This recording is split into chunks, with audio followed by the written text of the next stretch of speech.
Hi అందరికీ నమస్కారం. తమిళనాట సంచలనమైన పరిణామం చోటు చేసుకుంది. అది అన్నామలై తమిళనాడులో బీజేపీకి రాజీనామా చేశారు.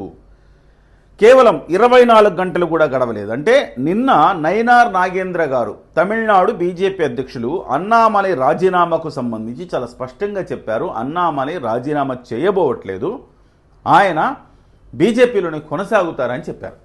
కానీ ఆయన అన్న 24 గంటలు కూడా గడవక ముందు ఈయన రాజీనామా చేయటం అనేది ఒక రకంగా సంచలనమైన పరిణామమైంది. దీన్ని కేంద్ర అధిష్టానం కూడా ఈ రాజీనామాను ఆమోదించింది.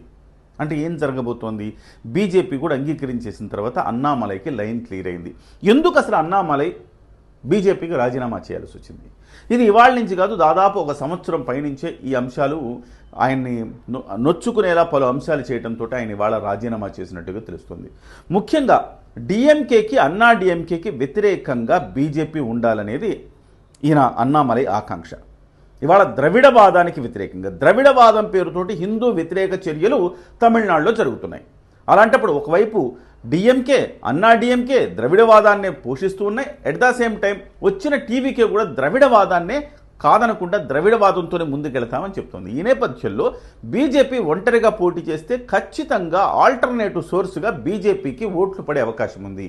కింగ్ కాలేకపోవచ్చు, కానీ అట్లీస్ట్ కింగ్ మేకర్ అయ్యే అవకాశం కూడా బీజేపీకి లభించే అవకాశం ఉందని చెప్పేసి ఈయన గట్టిగా వాదించాడు. అయినప్పటికీ బీజేపీ అధిష్టానం ఈయన వాదనను పెడచెవిన పెట్టి అన్నా డిఎంకేతో పొత్తు పెట్టుకోవడానికి నిర్ణయించింది.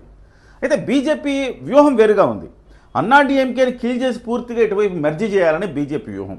ఈయనేమంటాడంటే ముందు మనం గెలుద్దాం, ఆ తర్వాత ఆటోమేటిక్గా వాళ్ళు వస్తారని ఈయన అంటాడు.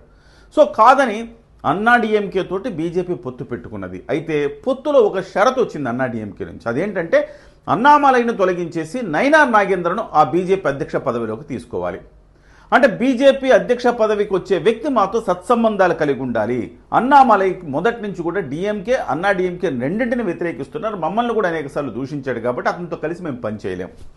దీంతో అతన్ని తొలగించి పళనిస్వామి సామాజిక వర్గానికి చెందిన నైనార్ నాగేంద్రకు అక్కడ బీజేపీ అధ్యక్ష పదవిని 2025లో కట్టబెట్టారు. సరే, అదొక నొచ్చుకునే అంశం. తనను బీజేపీ అధ్యక్షుడిగా ఉన్న అన్నామలైని బీజేపీ అధ్యక్ష పదవి నుంచి తొలగించారు, ఫస్ట్ థింగ్. రెండవది, ఆయనకు 2026 ఎన్నికల్లో క్రియాశీలకమైన బాధ్యతలు ఏమీ ఇవ్వలేదు. సీటు ఇవ్వలేదు, బాధ్యతలు ప్రచారం చేసే బాధ్యతలు కూడా ఇవ్వలేదు. 2. మూడవది, ఇప్పటివరకు ఆయన అధ్యక్షుడు కాబట్టి అనేక మంది ఆయన మనుషులు ఉంటారు. సో అలాంటి వాళ్ళకి ఎవ్వరికి కూడా సీట్లు కేటాయించలేదు. ఈ 3 పరిణామాలు ఆయనకు చాలా బాధ కలిగించాయి. సో ఎన్నికల వరకు వేచి ఉన్నాడు. ఆ తర్వాత ఆయనకు ఒకటి అర్థమైంది, బీజేపీతో పెట్టుకుంటే ఇప్పుడు ఎదిగే అవకాశం లేదు.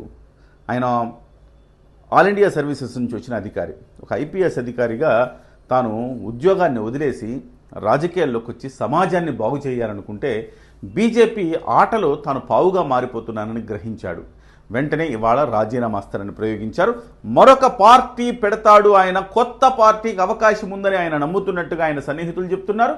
తమిళనాట కొత్త ప్రాంతీయ పార్టీ పురుడు పోసుకోబోతోంది అన్నామలై నేతృత్వంలో అనేది గట్టిగా వాదన వినిపిస్తోంది. మరి ఇప్పటివరకు ఆయన అయితే దీనికి సంబంధించి స్పష్టంగా చెప్పలేదు.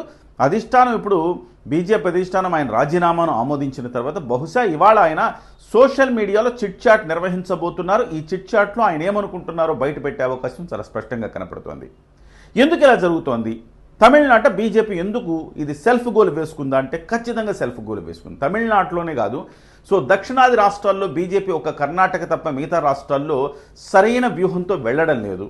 ఇవాళ వాళ్ళు కేంద్రంలో కావాల్సిన రాజ్యసభ లేకపోతే లోక్సభ సీట్ల కోసం మాత్రమే బీజేపీ వాళ్ళు సౌత్ మీద దృష్టి పెడుతున్నారు తప్ప సౌత్లో సొంతంగా ఎదగాలని దృష్టి పెట్టట్లేదు. దానికి ఉదాహరణ మనం హైదరాబాద్లో చూసాం, తెలంగాణలో ఉవ్వెత్తున బీజేపీ ముందుకెళ్తున్న దశలో ఒక్కసారిగా పగ్గాలు బట్టి ఇట్లా లాగేసినట్టుగా బండి సంజయ్ గారు దూకుడిని ఆపేశారు. ఆ రోజు బీఆర్ఎస్కి ప్రత్యామ్నాయం కాంగ్రెస్ కాదు, కేవలం బీజేపీ మాత్రమే. అలాంటి దిశలో బీజేపీని స్లో డౌన్ చేసేసరికి కాంగ్రెస్ పార్టీ పుంజుకుని ఇవాళ ముఖ్యమంత్రిగా రేవంత్ రెడ్డి అయ్యారు. ముఖ్యమంత్రిగా రేవంత్ రెడ్డి అయ్యాడంటే కేవలం ఆ కారణం బీజేపీనే అని చెప్పాలి. బీజేపీ చేసిన పరిణామాల వల్ల, తీసుకున్న నిర్ణయాల వల్ల ఆయన ముఖ్యమంత్రి అయ్యారు. లేకపోతే బండి సంజయ్ గారు ఉవ్వెత్తున ఒక ఉద్యమ రూపంలో బీజేపీని జనాల్లోకి తీసుకెళ్ళడం జరిగింది. సో తెలంగాణలో ఆ రకంగా దాన్ని పడుకోబెట్టారు బీజేపీని. ఇవాళ ఆ రోజు నుంచి ఇవాళ వరకు బీజేపీ లేవల తెలంగాణలో, తెలంగాణలో ఆ రకంగా పడుకోబెట్టారు. ఇవాళ వరకు తెలంగాణలో బీజేపీ లేవల. అట్ ద సేమ్ టైం తమిళనాడులో కూడా అదే పని చేశారు.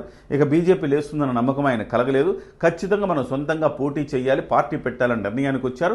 మరి పార్టీ పెడితే అన్నామలై రాణించగలడా అంటే, ఇవాళ తమిళనాడులో ద్రవిడవాదం అనే ఒక ముసుగులో హిందూ వ్యతిరేక చర్యలు చేపడుతున్నారన్న అంశం ప్రజలకు అర్థమైంది. అర్థమైన ఆల్టర్నేటివ్ లేక విజయాన్ని గెలిపించారనేది సుస్పష్టంగా మనకు తెలుసుకోవాల్సిన అంశం.